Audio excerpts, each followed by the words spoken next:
John McMullen talking Eagles football. He's got to suffer through that fourth preseason game tonight. John, is it suffering or is it? Are you excited about the battles tonight? No, it's suffering. In fact, I was going to order NFL football if they could bring that from Waltz, but I don't think we're going to get that tonight.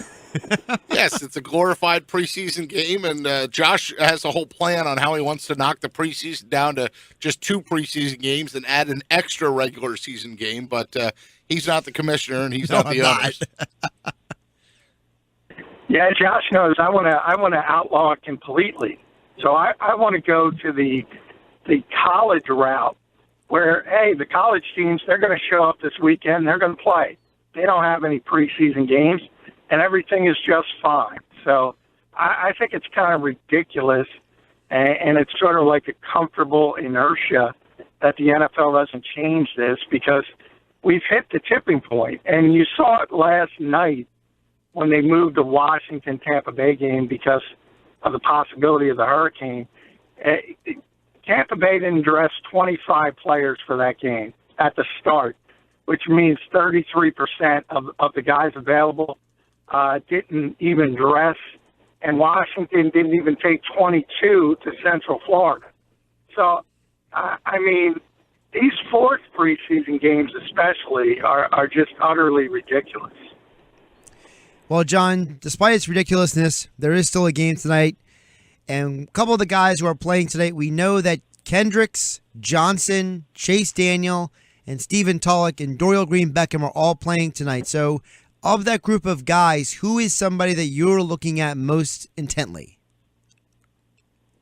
Well, I think it's Michael Kendricks because he's the only sort of supposedly entrenched starter that's being forced to play.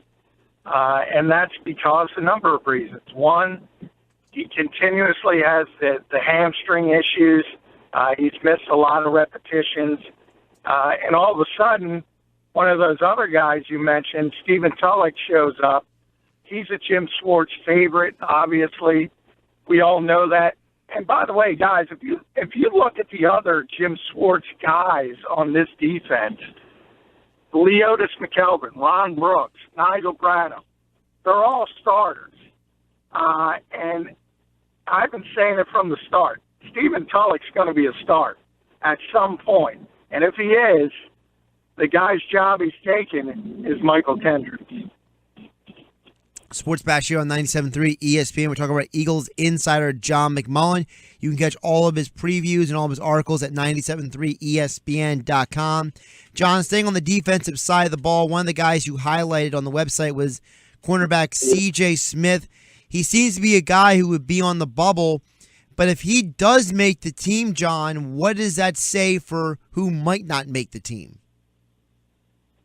Well, I think if they keep 6 corners, it's between him and Ja'Cory Shepherd, obviously, at this point, because Aaron Grimes was waived with the injury. I think he might come back to the practice squad. But with him out of the equation, it comes down to C.J. Smith and Ja'Cory Shepherd. And because Shepherd, like Kendricks, he's missed a lot of time with a hamstring injury, I don't think it's much of a battle. And especially after you saw what C.J. was able to do with some first-team reps in Indianapolis last week, he performed very well. So the only question to me is, do the Eagles keep 6 corners? Or do they roll the dice and only keep 5? If they keep 6, I think C.J. Smith is going to make this team. John, flipping over to the offensive side of the ball, Chase Daniel is going to start the game tonight. He's going to get a lot of playing time. Looking at Chase Daniel, is it one of those situations where are we going to see a lot of him or are we going to see a little bit of him because you still have McLeod, Bethel Thompson to play as well? Well, Doug indicated best case scenario, he'd play a half and McLeod would play the second half. As I said, though, after this week, after NFL coaches saw what happened to Teddy Bridgewater, I think everybody's going to be a little cautious. I don't know why Chase Daniel would need to play an entire half other than the fact that somebody's got to be out there to play. and you only have two quarterbacks available. So I have to take Doug at his word and say he's going to be out there for a half. I don't know if I necessarily agree with that, though. John McMullen's with us. We're talking Eagles football here on 97.3 ESPN and Eagles-Jets tonight. You can listen to that game right here on 97.3. So Josh is asking you about Chase Daniel and the quarterback situation. I want to ask you a little bit about that offensive line. And Lane Johnson's supposed to start tonight. Why haven't we gotten this B sample back yet? That's a good question, Pete, and I don't think anybody knows. Lane himself expected the date was August 12th when he said it should be back in 2 weeks. Now we're at September 1, and there's no word. So, unfortunately, because it's a secretive process, you can't get concrete dates when all this stuff is supposed to go down. But, hey, that's why things have kind of shifted with the Eagles a little bit, and now they're starting to think maybe Lane Johnson is going to be available for Week 1 against the Browns, and if that's the case, we got to have him out there because he's one of our best players. So all of a sudden, the plan to get Alan Barber ready to play right tackle, and whether it's Isaac Seumalo or Stefan Wisniewski to play left guard, all of a sudden, hey, if Lane can play, he's got to be out there. So it's a domino effect. And all of a sudden, Alan Barber's got to go back to left guard, and that's the Eagles' best five guys on the offensive line. So if they're going to be available, that's what Doug's going to do. You worried at all, John, that Wendell Smallwood hasn't shown enough, or are they just so high on him that he's safe and he's good? I think he's safe to make the roster because I think they're going to keep four running backs, but clearly he's falling behind Kenyon Barner as far as playing time. So when the regular season starts, the rotation at running back is going to be Ryan Matthews and Kenyon Barner, and Darren Sproles mixing in as the third down back. Originally, the plan was to have to be Ryan Matthews and Wendell Smallwood. That's out the window. But, yeah, I don't think the Eagles would risk putting him through waivers and putting him on the practice squad. So I think he'll definitely be on the final 53, but I'm not sure he's going to be dressing, especially early in his NFL career. So for the first time in, what did you say, 50 years, the NFL draft comes to Philadelphia? That makes me think of Burt Bell. Yeah, over 50. 1961 is the last time the NFL draft was held in Philadelphia at the Warwick Hotel, which is in Rittenhouse Square still. It was also held at the Bellevue Stratford a number of times, but hey, that's a long, long time. And obviously it's a far different event now than it was back then. And this is the first time, obviously, Philadelphia's gotten the full effect of the NFL draft since it's become this popular thing. In a lot of ways, that's the second biggest date on the NFL calendar behind the Super Bowl. Yeah. So that's a really, really big deal for the city of Philadelphia, even though the Eagles don't have a first-round pick as we speak right now. In 61, you figure that everybody smoked. There were a lot of cigarettes and cigars and blackboards and a lot of chalk, right? You know, so you could, yeah. right. And I don't think anybody cared who got picked. Nobody knew. Nobody understood. Nobody cared back then. So now you see how it's developed, and obviously it's the most popular sport in America, but you have so many draft nicks, so many websites, so many amateur scouts. It's really amazing how popular the NFL draft has become. And, John, speaking of all the draft nicks, the way they're going to set it up is they're going to have it along the Ben Franklin Parkway and highlight the different parts of the monuments and the things that are famous, like the Art Museum steps and so on and so forth. So it seems like the NFL in Philadelphia is going to be really putting on a major display here. Yeah, and it is. That's what it's been in Chicago sort of the last 2 years. And they're going to have the draft picks walk up the Art Museum steps. So yeah, it's going to be a major league event, and as I said, it's a big deal for the city, and it's a big win for the city because there were 20 different cities vying to host the draft this time around, and Philadelphia came out on top. So congratulations to the mayor and the cities for getting it done. John, real quick before we go over to the NFL, I want to ask you, I've run into a lot of people who say, well, who cares because the Eagles don't have a first-round pick. But I argue, John, that knowing Howie Roseman and what he's done already since he took back control of the reins, I don't put it past Howie Roseman to find a way to get a first-round pick. No, either do I. And that's why I said as of now they don't have a first-round pick. There's always the possibility of trades, and there's always the possibility of climbing back into the first round. I think it is less, if I were to put a percentage on it, I would say less than 50%, only because the Eagles gave up so much to get Carson Wentz, a number of draft picks. They already have an issue with the dearth moving forward, and I'm not sure they want to give up more picks. Instead, they want to go the opposite direction. They want to start acquiring picks, so maybe players. But either way, second-round picks are important, third-round picks are important, and heck, the really good teams in this league, they set themselves apart for what they do in the third day of the draft, when it's rounds 4 through 7. So it's all important. John, moving over to the NFL now, for anyone who hasn't read this Mike Freeman story about Colin Kaepernick when he talked to a bunch of NFL executives who obviously spoke on anonymity, I mean, this stuff is really scathing. Some guys calling Kaepernick a traitor. Some guys saying that they haven't seen a guy this much disliked since Ray Caruth in NFL front offices. I mean, this has really turned bad, it looks like, for Colin Kaepernick around the NFL. Yeah, it has.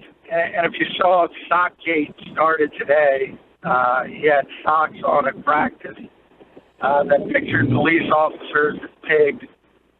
So he's not helping himself. There's no question. I'll just say that. I'll just say this about that particular column. NFL general managers are not allowed to talk about players under contract to other teams. Now, obviously, it was anonymous sources, but I think most guys are savvy enough to understand they can't afford to do that. So while I'm not saying there's a lower level guy out there, a scout, who said some of those things, I don't think it was high level executives, let's put it that way. And the second part is anybody comparing Colin Kaepernick to Ray Caruth is an idiot. So I take that with a grain of salt. And so, I realize people want to get upset about it, but understand GMs in this league are savvy enough that they're not going to get caught up in that kind of stuff. John, also in the NFL, Tom Brady will not start tonight, so Tom Brady will officially have no football action at this point until October. Do you think that's a good move or a bad move or a reactionary move? Well, I wouldn't play him. I always from Rob Gronkowski hasn't played in the preseason since 2012. I think Adrian Peterson hasn't played since 2012 in the preseason. Tom Brady doesn't need reps in the preseason, and he's not going to be there for the first month anyway. So I would err on the side of caution if I were the Patriots too, because your mentality has to be keeping your head above water in the first month, and then get ready to make your move in what's a pretty bad division when Brady comes back. So I don't have an issue anytime a coach sits a star player. John McMullen here with us on the Sports Bash on 97.3 ESPN. And, John, did we mention the kicking battle at all? Is it still an active battle? That's usually my question to you, so I'll throw that in. Well, I think the two guys are still on the team, but I don't think it's an active battle. I think it was a first-round knockout for Caleb Sturgis. He's routed Cody Parkey throughout the process, throughout training camp, and he'll be the kicker of the Eagles. The only question is, do the Eagles like Cody Parkey enough, and do they think he's not healthy to have given a proper indication of who he is? If that's the case, they might want to stick him on injured reserve to keep him for next year. It's very rare you see a kicker put on the practice squad, but I guess that's a possibility. I would doubt, however, that Cody Parkey's going to be around past Saturday. Yeah, and that's the debate. It's funny. We talked with someone earlier in the week who said that if you had the healthy Cody Parkey and you had a healthy Caleb Sturgis, which guy would you go with? And Parkey had such a great debut with the Eagles that first season that maybe you lean that way, but he just hasn't been able to stay healthy. No, and you're right. I mean, Cody Parkey, that season was better than anything we've ever seen from Caleb Sturgis. But we've never seen that guy since he's torn. And remember, it was more than just one muscle. I think it was 3 different muscles he tore in his core. So that's a very serious injury for a kicker, which it's all about sort of that golf swing, the same mentality, repetition. And once you lose it, or once part of your body goes and you start adjusting, all of a sudden things can go haywire. And I think that's what happened to Cody Parkey. Eagles, Jets tonight, the final preseason game. You can hear the coverage starting at 6 o'clock here with the pregame on 97.3 ESPN. John, we've been telling people that are covering this game tonight, if we could, we'd give you a running clock. I know. I've often advocated for the running clock, but they're not going to do that, unfortunately. And I just hope we're not going for the 2-point tie in the fourth quarter, because then everybody will go nuts. And then Saturday at 4 o'clock or somewhere around the 4 o'clock hour is when we're supposed to finally learn who makes this team, or at least who makes the 53-man roster. Yeah, that's the deadline, 4 o'clock Saturday. There's a possibility things get done earlier. Probably hear at least some names start leaking out. Even by tomorrow, it's possible. Some teams do it early. Some teams wait the entire time. We'll see what the Eagles do this time around with Howie Roseman. But the thing about that is, you know, when we talk about this fourth preseason game, the coaches have already made their decisions, by and large, on who's going to make this team. And there's not a lot that's going to happen tonight that is going to change their decision, because one night is not going to have an impact over the past 6 weeks or so. So they have a pretty good idea which way they're going to go. And I think the Eagles, by the way, once they do hit 53, you know, some of the guys on the back end shouldn't get all that comfortable. Right, don't unpack your bags. Because, because the waiver wire is coming up, and I think the Eagles might look at talent that other organizations cut to bring in, especially at certain positions like linebacker, wide receiver, things like that. He's John McMullen. He's our Eagles insider at JF McMullen on Twitter. And, of course, you can read all his fine work on 973ESPN.com for us. John, again, we'll cross our fingers that it goes quickly for you, and maybe at some point we'll try to send you some waltz to pacify you as well. Yeah, a cheesesteak and NFL football. That's what I want.